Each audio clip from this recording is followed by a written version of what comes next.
Bonjour, donc l'objet de cette vidéo aujourd'hui est de maîtriser une technique de communication de PNL, programmation neurolinguistique, pour vous permettre de devenir un super parrain. Cette technique de communication est ultra facile à mettre en place, elle est très simple d'utilisation et elle vous apportera beaucoup de bénéfices, y compris dans votre vie au quotidien. Il s'agit de maîtriser le feedback.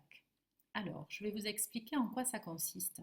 Il y a plusieurs étapes si vous souhaitez maîtriser le feedback.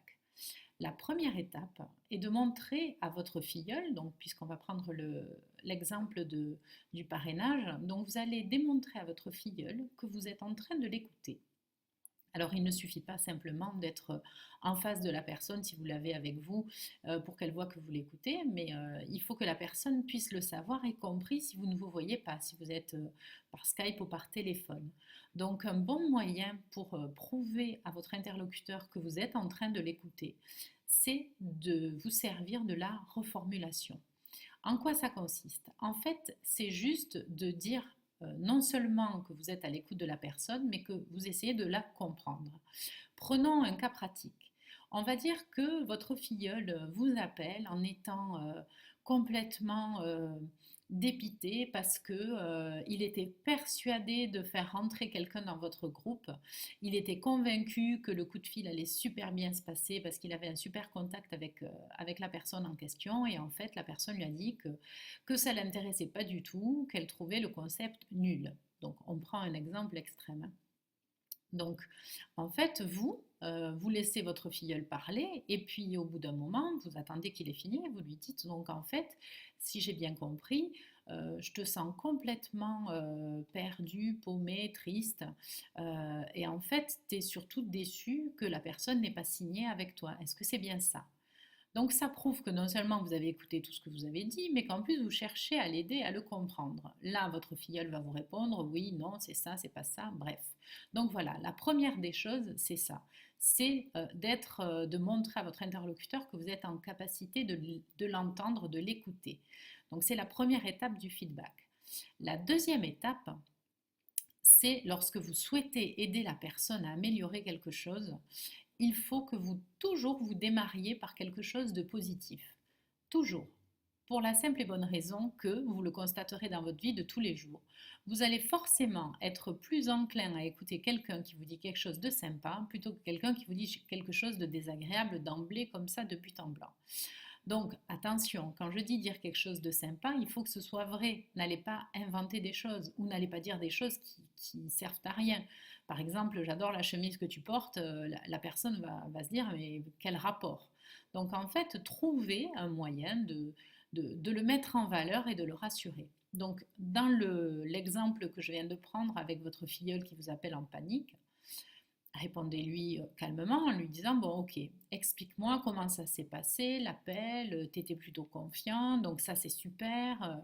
Tu vois, toi qui avais tellement peur de passer ce coup de fil, finalement tu as réussi à le faire. Voilà, trouvez toujours des points positifs à lui dire. Et une fois que vous lui avez trouvé des points positifs, c'est là qu'il va falloir être très ingénieux, on va dire, pour faire passer ce que vous voulez faire passer comme une critique ou quelque chose de négatif. Plutôt que de l'amener comme ça de but en blanc, servez-vous de la suggestion, des hypothèses. Donc, dans le cas précis de l'appel de la personne qui refuse de rejoindre votre groupe, enfin le groupe de votre filleule et donc le vôtre, vous pouvez tout simplement lui dire, bon, tout ce qu'on a vu ensemble, donc en tout cas c'est super, tu as réussi à passer le coup de fil, c'est pas quelque chose de simple, toi qui en avais peur, etc. Et puis servez-vous de l'hypothèse et vous lui dites par exemple, mais par contre, à ton avis, pour quelle raison ça n'a pas collé? Donc là, votre filleule, logiquement, va vous dire, ben, j'en sais rien, je comprends pas, justement. La personne était super motivée, je ne sais pas ce qui s'est passé. Et donc, amenez-lui, parce que vous, forcément, vous connaissez, vous savez plus ou moins ce qui s'est passé. Donc, dites-lui, ça peut être par exemple, mais ne crois-tu pas que le fait d'être si sûr que la personne te rejoigne a fait que quelque part tu as bâclé l'appel, tu n'as peut-être pas posé suffisamment de questions, est-ce que c'est toi qui as le plus parlé ou est-ce que c'est le prospect? Qu'est-ce que tu en penses? Et en l'amenant comme ça, la personne va nécessairement se dire ah ben oui, effectivement, ou alors elle va vous dire non, non, non, c'est pas du tout ça. Donc si elle vous dit ça, ben vous lui dites ah bon, mais à ton avis, qu'est-ce qui a fait que? Et c'est comme ça que vous allez avancer.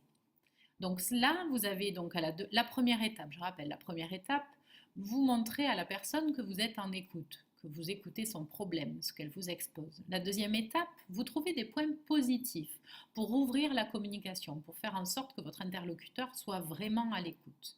La troisième étape, vous posez le problème, entre guillemets, et vous le posez d'une manière sous forme d'hypothèse, de suggestion, que la personne en face puisse se sente pas agressée par un conseil ou une recommandation, mais sente que vous avez réfléchi avec elle, que vous voulez réfléchir avec elle et avancer avec elle.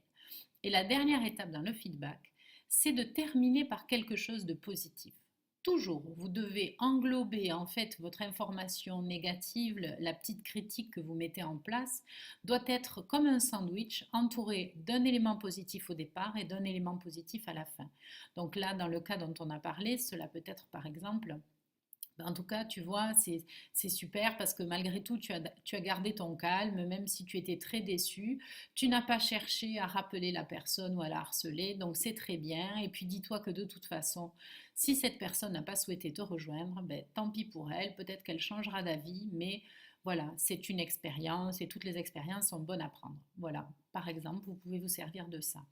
Donc voilà, je répète, je résume, c'est très simple. En premier, vous montrez à votre interlocuteur que vous l'écoutez, que vous le comprenez. En second, vous utilisez, vous lui faites un compliment, vous pointez du doigt un élément positif dans ce qu'il vous dit ou dans ce qu'il est. Ensuite, vous proposez sous forme d'hypothèse ce que vous souhaitez faire passer comme message plus négatif. Et en dernier point, vous terminez par un point positif pour que la personne ressorte de cet entretien en se disant bon ouais ok là j'ai fait une bourde mais quand même il y a ça de positif.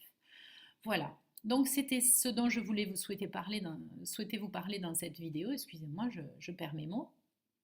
Et je vais en profiter également pour vous souhaiter de passer de très bonnes fêtes de fin d'année, que vous soyez en famille, entre amis, peu importe. J'espère que vous serez entouré des gens que vous aimez et que le Père Noël vous gâtera beaucoup.